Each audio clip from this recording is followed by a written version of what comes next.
Hello Internet, my name is Lindsay, and throughout this video I will discuss my personal growth in oral communication from the summation of my learning in the classes, lab, and lectures throughout the semester. This is me, and this is what my increased self-awareness in my personal communication style has taught me. What I have found to be the most important element in increasing spatial, vocal, and physical awareness during a presentation to an audience is through practice beforehand. More practice than I ever could have previously anticipated.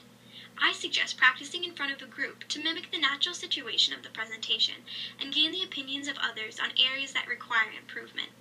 Recording yourself and playing it back is a humbling and important method of development by increasing consciousness of habits you employ without your complete knowledge. Be prepared as well to answer any questions the audience has at the end of your presentation, or provide your own if none are asked, in order to facilitate a dialogue among shyer crowds. Be aware of the formality of language the situation you are in and the people you are speaking to require of you. Moreover, a key component of self-awareness is the impression your person gives, besides the words you say. Nonverbals reinforce and modify what your words say, regulate the flow of communication, and influence the relationship between people. One of the most important examples is bridging the physical gap between you and your audience by movement, walking around, and visual paragraphing. Although it is important to remember constant movement is distracting, and the body of your communication requires a solid stance. Eye contact is something I'm still working on, but have shown great improvement considering I didn't even know it was a personal weakness a couple of months ago.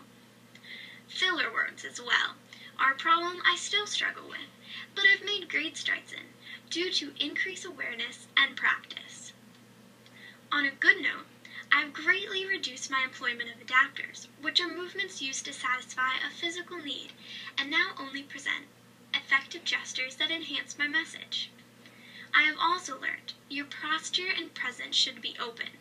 They should mirror the person you are having a conversation with, and show authority when speaking in front of a large group. When giving a group presentation, I've learned the best mode of cooperation is through honesty, compromise, support, and giving and seeking feedback. Additionally, remember in any situation to speak clearly so that your audience may be able to understand you and be interested in what you have to say. I have found that no matter how long I prepare or how well I know my audience, I can always be nervous before a presentation. After you practice all that you can without memorizing, what can help subdue these nerves is visualizing the end in mind and focusing on the purpose of what you're saying. Remember, that is what your audience is focusing on, not every minute detail about you or your presentation. Moreover, let past mistakes teach you something and move forward. Don't let them distract you with what has already happened and you can no longer control.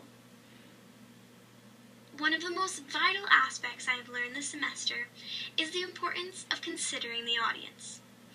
In order to demonstrate to the audience that you respect them, invite them to participate by transforming your lecture into a two-sided dialogue. Outside of questions, some creative approaches to accomplishing this task are videos, handouts, demonstrations, graphics, charts, writing on the board, props, embedded quotes. Even this video scribe is a unique example. These additions to your presentation should have a purpose by supplementing, summarizing, or expanding on the content. Also take into consideration the types of learners your audience comprises of, and adapt your message to best retain their attention. Are they mostly auditory, visual, or kinesthetic learners? Maybe a mixture of the three. Consider also their cultures, attitudes, interests, biases, fears, prejudices, or any other factor that might influence their trust in you as a speaker or interest in what you have to say. Make sure to provide a roadmap that listeners can follow, structuring what you have to say not only by related content, but by an argumentally sound approach, beginning with establishing your credibility, or ethos, presenting logical appeals, or logos, and ending with an emotional call to action called pathos. In order to get your audience to remember more aspects of your message, make sure your approach is simplified, provides examples, entertains, and is visually appealing. I've learned that the more effort you put in and the more enjoyable you make your presentation, the more your audience will value the time they have with you.